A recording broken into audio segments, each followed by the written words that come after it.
What's the first thing you want to know? Well, the first thing I want to know is what's the best way to attract qualified clients while, shall we say, repelling those who are not qualified? Right. Right. So I love this question and I want to drill in a little bit on sort of some of the language, right? So how do you define in terms of your business, what is qualified, what is not qualified, sort of what's behind this question? Well, in general terms, I like to attract better clients with bigger budgets because what I do is expensive. It's an investment.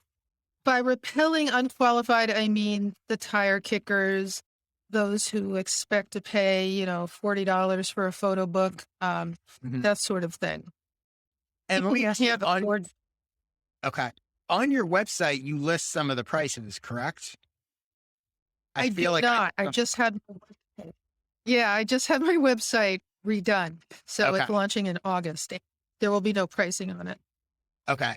But previously there was, right? And do you feel like you were still getting tire kickers, so that wasn't weeding them out? Correct. Nobody reads. Right. So Right. So you were getting people that were reaching out to you.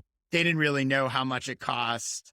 And then you were getting on a call with them and sort of realizing it was wasting everybody's time. correct. Okay. So let me ask you a question. So it sounds like you used to list the price on your site. You've decided to take that off. I'm curious, what is the reasoning behind that? Not that it's right or wrong. I'm just curious why you decided to make that shift. Well, I like to have flexibility in my pricing. I'm exploring value-based pricing along with Mhm. hourly pricing. What I do is tricky to value-based. So I just wanted to leave that option there for me Gotcha. and sort of take each client as they come. Some people have very specific small needs. They've got 10,000 photos they want scanned. That's cut and dry. Others Yep. need more intensive management. So Yeah.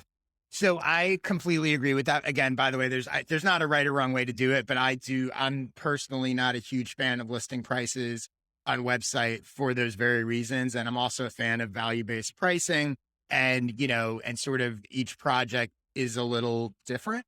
Um, Typically, how does it work now? Right. So someone's interested, they email you, they set up a call, you get on a call and sort of hear about their situation and then come back to them with some sort of proposal, I'm guessing. right. Yep, exactly. I Okay. go back to what I call a photo plan. And if they agree for, for me to do that, for us to take the next step, there is a fee for that. Mhm. Well, they could take this photo plan and do it themselves, or they could hire another professional if they want. I would hope they wouldn't do that, but that's always an option. And then if they do decide to work with me, we have a roadmap of what's going to happen. Gotcha. So the first thing that I would recommend you do is I would make it, I would be much less quick to jump on the phone with people. Oh, So okay. I would add a step and maybe it's a Google form, maybe it's something that they fill out that gives you basic details, background information about their situation. Because I'm assuming right now you don't know any of that until you get on a call, except for maybe what they happen to mention on an email.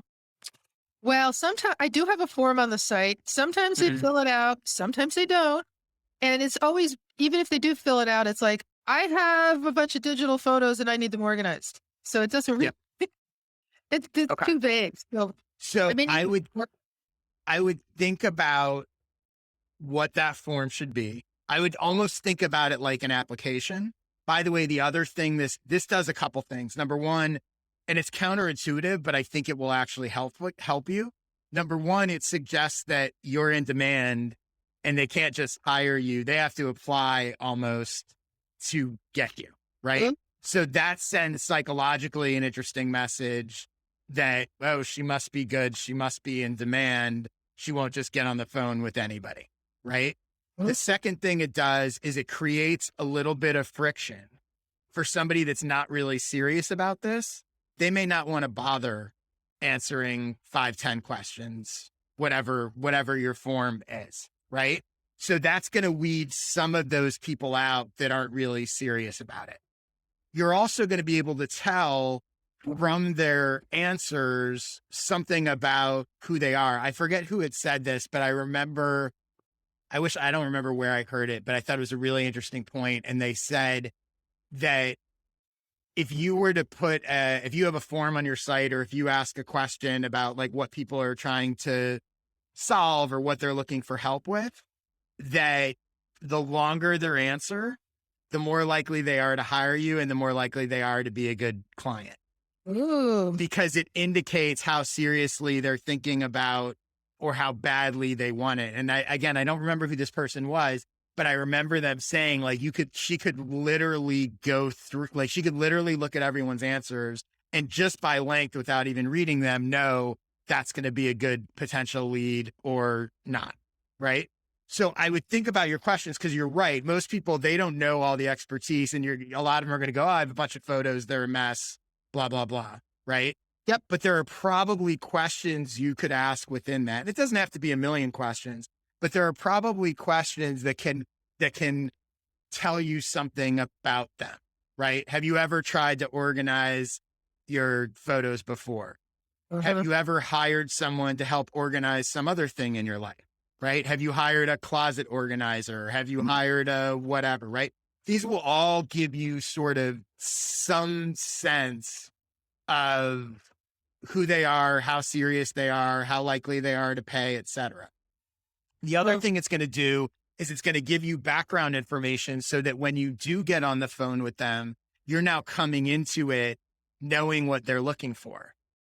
You know, you could even ask questions, like you can use some of their words back to them. So even an open-ended question of like, you know, I'm making this up, but like in one word, how do you feel about your photos currently?